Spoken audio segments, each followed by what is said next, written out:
Ang halaga ng tao sa mundo ito, 12:13 ng Ecclesiastes. Pakinggan mo, kapatid. Ito ang wakas ng bagay. Lahat ay narinig. Ikaw ay matakot sa Diyos at sundin mo ang kanyang mga utos, sapagkat ito ang buong katungkulan ng tao. Ayon. Ang tao mayroong dahilan kung bakit tayo ginawa ng Diyos. Kung bakit tayo naging tao, ba tayo umiiral, ano kahulugan ng buhay natin. Sabi ng Biblia, ito ang wakas ng lahat ng bagay. Lahat ay narinig. Matakot ka sa Diyos, sundin mo ang kanyang mga utos, sapagkat ito ang buong katungkulan ng tao. Parang yung silya. Yung silya, ang katungkulan ng silya, upuan. Ang katungkulan ng damit, ibihis, isuot. Pag narumihan, laban, suot uli.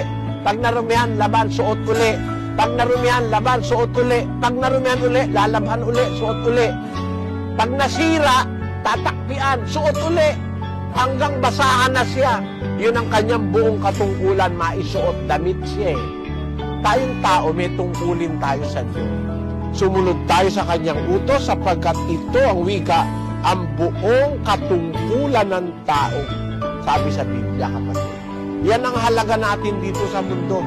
Yung makasunod tayo sa utos ng Diyos para tayo makapunta naman sa langit. Maiba naman sa darating na buhay, wala na tayo rin sa mundo, makapiling na natin ng Diyos sa langit.